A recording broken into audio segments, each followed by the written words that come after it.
Beginner Series 104 Trading Tools. We'll go through that quick, not a lot of slides, but important.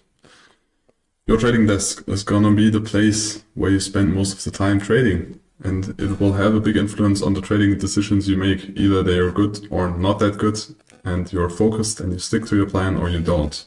So you need a focus promoting trading setup and environment. It should be very minimalistic.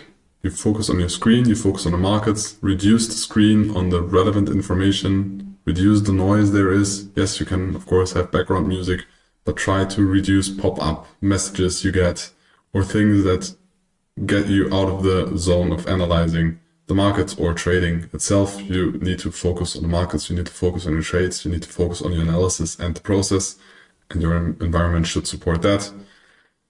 All those Instagram gurus that trade on 40 degrees in Dubai on the beach with their MacBook on their phone, it is impossible. Of course, maybe short term it's possible, but long term, very unlikely. You need to check for a quiet space where you can focus. You need a high level of concentration. So enough water, enough energy, enough light. Try to implement that as well. And as I already said, distraction-free and silent room is crucial so you can focus, because they are financial decisions.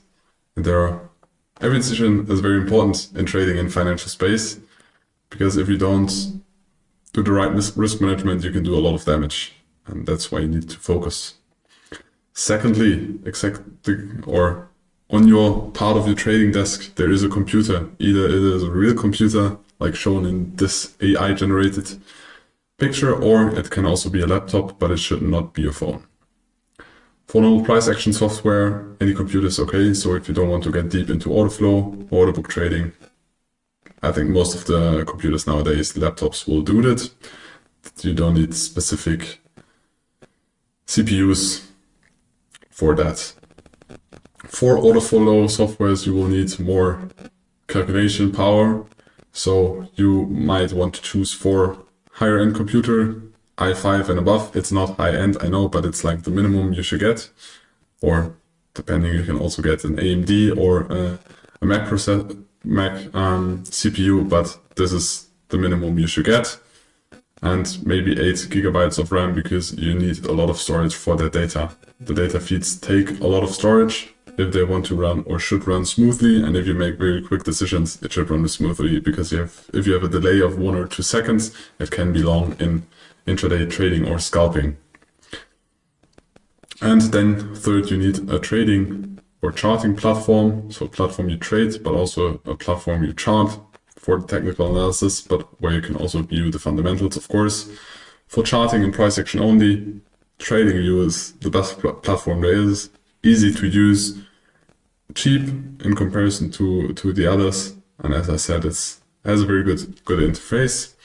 For trading CFDs, the most popular one is MetaTrader. It's also a good trader. There's also CTrader. I personally never use it, but I know some people that have used it.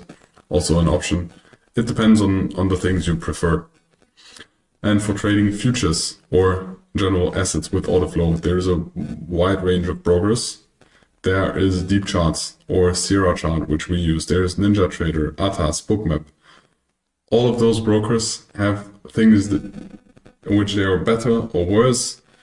We used a lot of time Sierra Chart, and when I studied all the price or all the information of Trade Traders and Patrick and his team, I also used Sierra Chart, and I hated it at the beginning because I was used to a very user-friendly interface, and Sierra Chart is not very user-friendly. You can do a lot in the software. You can individualize everything, but it's also complex, and you need to spend time to understand the software, but it is a very good software. But as I don't need order books or as much footprints anymore in my trading, I just went back to TradingView. But I also but in the beginning you need to use a software like this if you want to understand the order book and the footprints, want to understand how they work. You need a software like this. For that, TradingView is not good enough. So, and of course you will need a journal, and you can choose different options here. You can go for pen and paper, very basic, but can be very efficient. because you need more time, but you also implement or manifest the ideas and the things you did way more with taking screenshots and writing down with pen and paper and with a pen in your hand, and not just smashing some buttons on a keyboard. You can go with Excel, very easy one. You can implement all the calculations. There are also tons of templates free on the internet.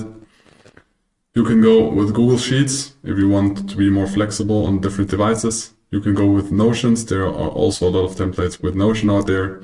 And you can go with the MyFXbook, which is more automated, but it's not as good for documenting, for example, the emotional things you go through, or documenting the analysis you did step by step. And the things which I went to very fast is just screenshots. I took screenshots before the trade, during the trade, multiple screenshots during the trade, and after the trade, and I just implemented my thoughts, my process into the screenshots. So I had the possibility to go through those trades at the end of the day or end of the week and learn through them. In the beginning, I started with Notion.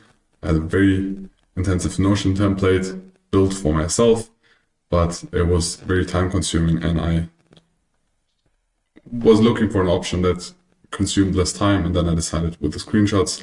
And still nowadays, very often I just take screenshots and save them so I can go through them when I have time. I would suggest you choose an option which is best for you. If you love Notion, choose Notion. If you love Excel, choose Excel. You can also use Word. Just take the option that works for you, but you need to have a journal in the beginning. So now we finish with the trading tools, and we will continue with who, what, why, where, and how in the next part.